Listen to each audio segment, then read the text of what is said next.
কম্পন সৃষ্টি হয়েছে। এর কারণগুলো কি, এই বাস্তবতা সম্পর্কে আমাদেরকে জানতে হবে, জানার দরকার আছে না নাই? আমি দৃষ্টি আকর্ষণ করছি, এই গ্রামের আওয়ামী লীগের ভাইরা কোথায় আছেন? চলে আসেন দ্রুত। বিএনপির ভাইরা কোথায়? আপনারা চলে আসুন। জামাত ইসলামের ভাইরা কোথায়? চলে আসুন। এই গ্রামে কোনো ভেদাভেদ নাই, কোনো হিংসা নাই, কোনো বিদ্বেষ নাই। সেটা অমুসলিম হোক, হিন্দু হোক, বৌদ্ধ হোক, খ্রিস্টান হোক, মুসলমান হোক আর যাই হোক, সবাই এক গ্রামে বসবাস। কথা বলেন ঠিক কিনা? আমাদের গ্রাম একতাবদ্ধ হতে হবে। এই গ্রামের মানুষের সাথে সহানুভূতিশীল সুসম্পর্ক থাকবে। আল্লাহর হাবিব বিশ্বনবী বলেছেন, প্রত্যেকটা মানুষের সম্মান দিতে হবে, সম্মান এবং শ্রদ্ধার সাথে কথা বলতে হবে। তার কারণ উত্তম কথা, উত্তম আচরণ অধিক পরিমাণে মানুষদেরকে জান্নাতে নিয়ে যায়। কি ঠিক কিনা?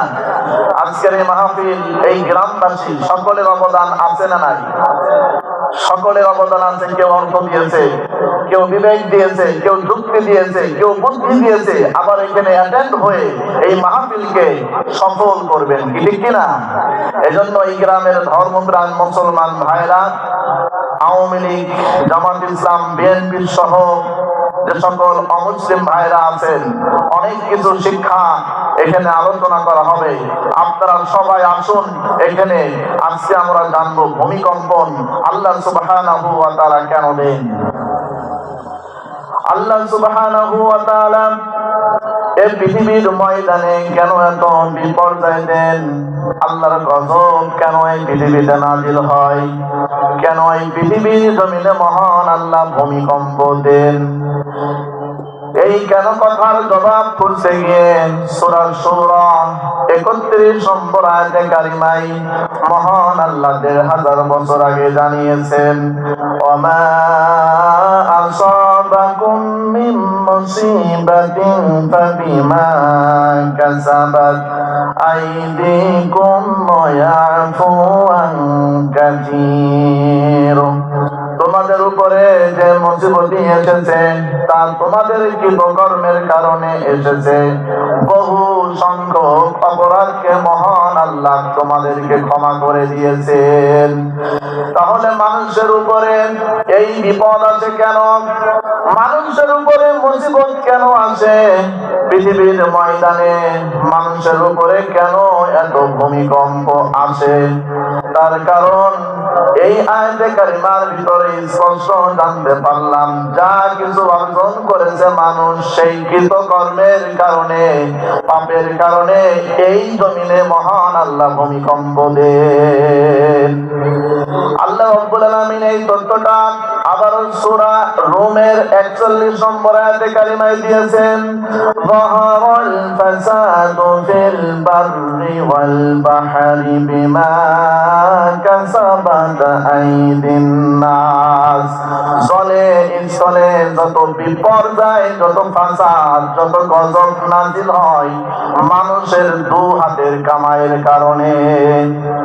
আজকে মানুষ জিনার কাজে আছে, আজকে মানুষ সুদের কারবারে আছে, বিভিন্ন ফায়দা কাজে আছে, যার কারণে মহান আল্লাহ মাঝে মধ্যে এই পৃথিবীর ময়দানে কম্পন সৃষ্টি করেন। এই যে ভূমিকম্পের কথা আল্লাহ সুবহানাহু ওয়া তাআলা এই শিরোনামে একটা সূরা নাযিল করেছেন, যার নামটা হলো সূরাতুল জিলজাল। জিলজাল শব্দের ১ নম্বর অর্থ হলো ভূকম্পন, ২ নম্বর অর্থ হলো ভূমিকম্প, ৩ নম্বর অর্থ হলো প্রবল ঝাঁকুনি দেওয়া, নড়াচড়া করা। সেটা কি করে? এই জমিন থরথর করে কাঁপতে থাকে। কথা বলেন ঠিক কিনা? গত কয়েকদিন আগে বাংলার জমিনে মহান আল্লাহ ৫.৫ মাত্রায় ৯ সেকেন্ড মাত্র ভূমিকম্পন দিয়েছেন। মাত্র ৫.৫ মাত্রায় ঝাঁকুনি দিয়েছেন। ঢাকার অনেক বড় বড় বিল্ডিং গুলো তুলে গেছে। কথা বলেন ঠিক কিনা? কিছু বিল্ডিং এর ছাদ ধসে, কিছু বিল্ডিং এর ছাদ ধসে ৩ জন মানুষ মারা গেছে। চট্টগ্রামের অবস্থা বিজ্ঞানীরা গবেষণা করে বলেছে ৪৫% 45% বাড়ি ঘর ভেঙে দেওয়ার সম্ভাবনা। চিল্লায় কোন ঠিক কিনা? আল্লাহ সুবহানাহু ওয়া তাআলা বলেন, ইযা যুলজিলাতিল আরদু জিলজালাহা ওয়া আখরাজাতিল আরদু আসকালাহা, যখন পৃথিবীকে প্রবল বেগে ঝাঁকুনি দেওয়া হবে, পৃথিবী তার ভিতরের সমস্ত কিছু বাহিরে বের করে দিবেন। তাহলে এই শিরোনামে একটা সূরা আমরা পাইলাম, যার নাম হলো সূরাতুল জিলজাল। আল্লাহ রাব্বুল আলামিন এই পৃথিবীতে মাঝে মধ্যে ঝাঁকুনি কেন দেন, ভূকম্পন কেন তৈরি করেন? সূরার 31 নম্বর আয়াত এবং সূরা রুমের 41 নম্বর আয়াত তাফসীর থেকে আমি এবার আপনাদের সামনে বলছি। 15টা কারণ পেয়েছি। এই 15টা কারণ যদি মানুষের ভিতরে সমাজে দেখা যায়, এই 15টা কারণের বিনিময়ে এই সমাজে মহান আল্লাহ ভূকম্পন তৈরি করে দেয়। তার কারণ আল্লাহ সুবহানাহু ওয়া তাআলার এই সমস্ত বান্দারা তারা আল্লাহর আযাব সম্পর্কে সচেতন নয়।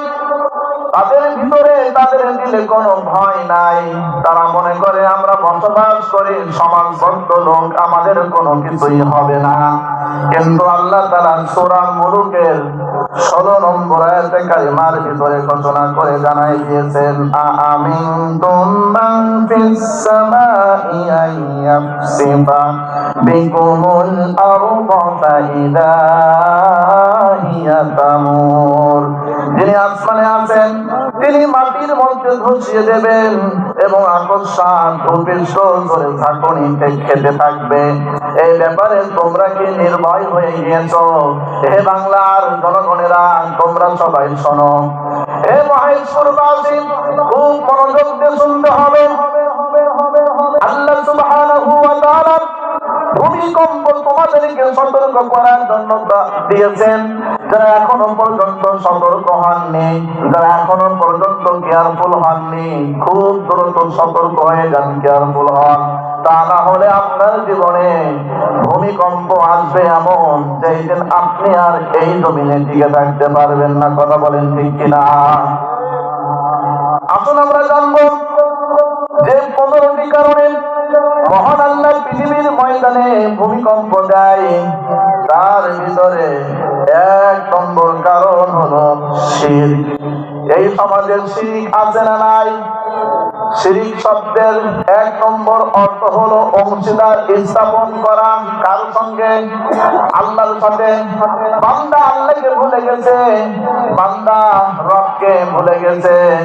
আল্লাহ যে আইন দেওয়ার মালিক, আল্লাহর যে পাওয়ার আছে, শক্তি আছে, বান্দা এইগুলি বিশ্বাসই করে না। কথা বলেন ঠিক কিনা? বিশ্বাস না করার কারণে মহান আল্লাহ এই সমাজে ভূমিকম্প দেয়। এই কথা ঠিক আছে কিনা? আর যারা আল্লাহর সাথে অংশীদারি স্থাপন করে, আল্লাহ বলেন, ওয়ালাকাদ উহিয়া ইলাইকা ওয়া ইলাল্লাযীনা মিন ক্বাবলিকা লাইন আশরাকতা লায়াহবাতান্না আমালুকা ওয়া লাতাকুনান্না মিনাল খাসিরিন। এই ঘোষণাকার আল্লাহ সুবহানাহু ওয়া তাআলা বলেন, যারা আমি আল্লাহর সাথে শিরক করে, রবের সাথে যারা অংশীদারি স্থাপন করে, তাদের নেক আমলগুলো ধ্বংস হয়ে যায়। এই ঘটনাকার শিরক এই সমাজে বেড়ে যাওয়ার কারণে আল্লাহর হাবিব বিশ্বনবী জনাবে মুহাম্মদ রাসূলুল্লাহ সাল্লাল্লাহু আলাইহি ওয়াসাল্লাম বলেছেন, এই সমাজে, এই ভূখণ্ডে আমি আল্লাহ ভূমিকম্প দিয়ে গোটা জনপদকে ধ্বংস করে দিই। এটা 1 নম্বর কারণ। কয় নম্বর কারণ? 1 নম্বর কারণ বললাম। এরপরে আসুন 2 নম্বর কারণ। আল্লাহ সুবহানাহু ওয়া তাআলা সূরা বনী ইসরাঈলের 32 নম্বর আয়াতে কারিমার ভিতরে ঘোষণা করেছেন, তোমরা জিনা ব্যভিচারে লিপ্ত হয়ো না। যেই সমাজে জিনা ব্যভিচার বেশি হয়ে যাবে, ওই সমাজে আল্লাহর আযাব আসতে দেরি হয় না। আজকে বাংলাদেশের বিভিন্ন হোটেলে জিনা ব্যভিচারের কার্যক্রম চলে কি চলে না? বিভিন্ন জায়গায় জিনার ব্যভিচার আছে না নাই? আজকে স্বামী থাকে বিদেশে, স্বামী থাকে অফিসে, স্বামীর অয়েল থাকবে নিজের বাড়িতে, কিন্তু মাঝে মধ্যে বাড়ি থেকে হারিয়ে যায়। এরকম স্ত্রী আছে না নাই? তারা গিয়ে ব্যভিচারে লিপ্ত হয়, জিনার কাজে লিপ্ত হয়। আল্লাহ রাব্বুল আলামিন সূরা বনী ইসরাঈলের 32 নম্বর আয়াতে কারিমা দিয়ে এগুলোকে হারাম করে দিয়েছেন। ওয়ালা তাকরাবুজ জিনা ইন্নাহু কানা ফাহিশা। তোমরা জিনার কাজে যেও না, তোমরা ব্যভিচারে লিপ্ত হইও না। এই ঘোষণাকার ইবনে কাসির রাহমাতুল্লাহি আলাইহি বলেন, ব্যভিচার সমাজকে ধ্বংস করে দেয়, পরিবারকে ভেঙে দেয়, নৈতিকতা শেষ করে দেয়। ফলে আল্লাহর গজব ওই সমাজে নেমে আসে। কি ঠিক কিনা? তার বাস্তব প্রমাণ হযরতে লূত আলাইহিস সালাম। হযরতে লূত আলাইহিস সালাম জাতির লোকদেরকে ভাষণ দিয়ে আল্লাহর কালিমার পথে আনার চেষ্টা করেছিলেন, এবং হযরতে লূত বলেছিলেন, হে আমার জাতির লোকেরা, হে আমার সম্প্রদায়ের লোকেরা, তোমরা জিনার কাজে যেও না, ব্যভিচারে তোমরা লিপ্ত হইও না, আল্লাহর দিকে তোমরা ফিরে আসো। লূত আলাইহিস সালামের সম্প্রদায়ের কিছু মানুষেরা এই কাজে লিপ্ত ছিল, আর কিছু মানুষ হযরত লূতের উপর ঈমান এনেছিল, আল্লাহর উপর ঈমান এনেছিল। হঠাৎ করে একদিন আল্লাহর পক্ষ থেকে গজব নেমে আসবেন। জিবরিল আমিনকে হযরত লূত আলাইহিস সালামের নিকটে পাঠিয়ে দিয়ে বলেন, হে আল্লাহর নবী হযরত লূত আলাইহিস সালাম, আপনি এই জনপদ ছেড়ে দিয়ে আপনার উপরে, আল্লাহর উপরে যারা ঈমান এনেছে তাদের সঙ্গে সাথে নিয়ে এই জনপদ ছেড়ে দিয়ে আপনি চলে যান। একটু পরে আল্লাহর আযাব গজব শুরু হয়ে যাবে, আল্লাহর আযাব থেকে আপনারা কেউ রেহাই পাবেন না।